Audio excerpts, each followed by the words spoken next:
자, 안녕하세요. 강창용 원장입니다. 오늘은, 보통 이제 잇몸병이 이렇게 옮겨가냐, 전염이 되냐, 이렇게 질문하신 분들이 많습니다. 특히 우리 엄마 아빠가 나쁜데 저도 나빠요 라는 얘기를 많이 듣거든요. 이걸 이제 유전적으로 볼 것인지 아니면 이제 뭔가 병이 전염돼서 그런 거지에 대해서 궁금해 하시는 분들이 많습니다. 근데 이제 어떻게 보면 이건 좀 복합적이라 봐야 돼요. 어느 정도 가끔 이제 젊은 분인데 너무 잇몸이 안 좋은 분들이 계시거든요. 사실 그런 거는 유전적인 요인도 우리가 살펴볼 필요는 있습니다.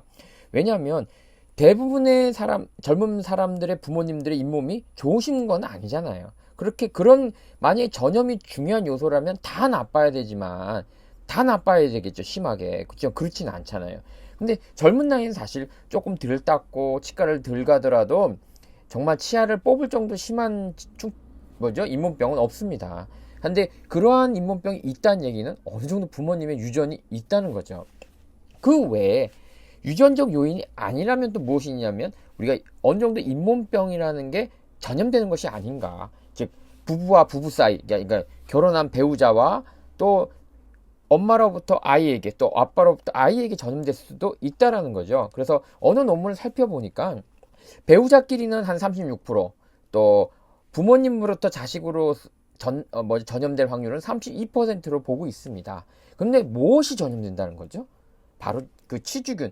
대표적인 치주균이라는 게 여러 치주병을 이루는 균들이 여러 가지가 있지만 그 중에서도 액티노마이세텀 커미턴스라는 놈, 또 우리가 진지발리스라는 놈을 우리가 볼 수 있거든요. 근데 그 중에서도 우리가 이 액티노마이세텀 커미턴스라는 놈이 좀 중심으로 살펴본다면 이 놈이 이게 조금 전염될 확률이 훨씬 높다라는 거죠. 여기서 이제 액티노마이세텀 커미턴스라는 놈이 있는데 우리가 이렇게 치주 질환이 있는 환자를 이렇게 보니까 이런 균들이 이 균이 좀 더 공통적으로 있는 게 아닌가, 좀 주요 균으로서 많이 보이더라라는 어떤 실험 결과를 가지고 요것이 배우자에게 어떤 형태로 같은 형태로 전달되는지 아니면 다른 유전자형을 갖고 있는지를 통해서 전염된 것인지 아니면 원래부터 있던 것인지를 한번 알아보는 그런 실험을 한 겁니다. 자, 또 다른 논문을 보게 되면은 그 치주균을 액티노마이세텀 커미턴스를 가지고 있는 부모가 있다면 약 30% 정도의 아이에서 이런 걸 가지고 갈 확률이 있다는 거죠. 옮겨갈 수 있는, 전염될 수 있는. 그래서 여기서 보면 실험을 이렇게 보니까 엄마가 잇몸병이 있어 그러면 아이가 잇몸병일 확률이 되게 높다라는 거죠. 없는 부모님보다는 굉장히 잇몸병 가질 확률이 높고 또 치은염도 굉장히 높을 수 있다는 거죠. 그래서 여기가 부모님 중에서도 특히 어머님이 중요시 여기는데 아무래도 아이와 오랜 시간 기다리게 일 확률이 높고 같이 지낼 확률이 높고 친밀도가 높기 때문인지 모르겠지만 엄마가 치주염이 있다거나 또 엄마가 자기 구강 관리를 소홀히 한다거나 또 엄마가 가지고 있는 치주균이 잇몸병으로 전환되기 쉬운 치주균들을 가지고 있다면, 조성을 가지고 있다면 아이도 잇몸병에 걸릴 확률은 대단히 높다는 겁니다.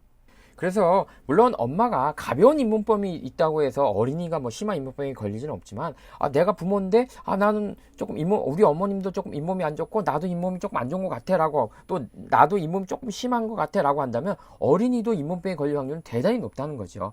그러면 어떻게 해야 되느냐? 관리가 역시 중요한 것 같아요. 구강관리 철저히 하는 거죠. 양치질 철저히 하고 또 치실이나 치간치술 를 통해서 잇몸을 깨끗이 중요한 관리가 중요하고요. 또 치과의 방문을 통해서 스케일링을 한다든지 또 때에 따라서 잇몸 치료를 통해서 구강을 건강하게 유지하는 것이 배우자뿐만 아니고 또 어린이 자식에게도 건강한 잇몸을 물려줄 수 있는 중요한 토대가 된다는 거죠. 그래서 오늘은 잇몸병이 전염되냐 했을 때 물론 유전적 요인이나 기타 요인을 빼고 봤을 때 전염이 된다는 거죠. 얼마만큼 친하게 지내느냐, 친밀도라든지 어떻게 식사를 같이 하느냐, 식습관의 형태라든지 이거에 따라서 영향을 받을 수 있고요.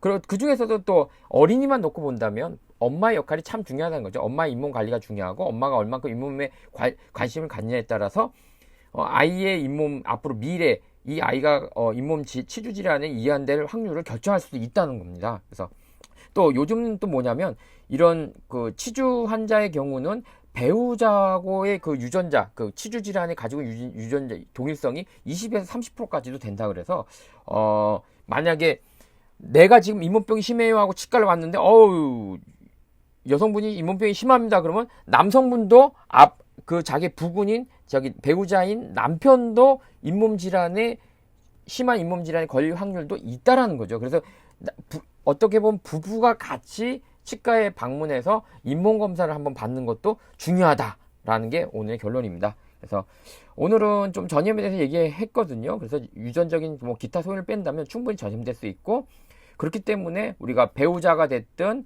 엄마가 됐든 자기 잇몸 관리를 철저히 하는 것, 자기 잇몸에 관심을 갖는 것이 서로에게 가족의 잇몸 건강을 결정짓는 중요한 요소라는 어떤 그런 내용에 대해서 한번 알아봤습니다. 제 영상 얼굴은 안 나가고 있지만 오히려 안 나가니까 전 좀 마음이 편한 것 같아요. 영상을 이렇게 찍게 되면 부담스러워요. 말해야지, 또 내용 또 이게 해야지, 뭐 저희가 프롬프트가 있는 게 아니니까 이게 지금 이런 내용에 대해서 좀 더 이렇게 집중해서 얘기하기가 곤란한데, 또 이렇게 하니까 라디오 스타일로 하니까 좀 편할 때도 있습니다. 자, 여튼 잇몸 관리 잘 하셔서 하루 3번 양치질 꼭 하려고 노력하시고, 치간 칫솔이나 치실 같은 거 꼭 쓰시도록 노력하는 게 좋겠습니다. 자, 즐거운 하루 되세요.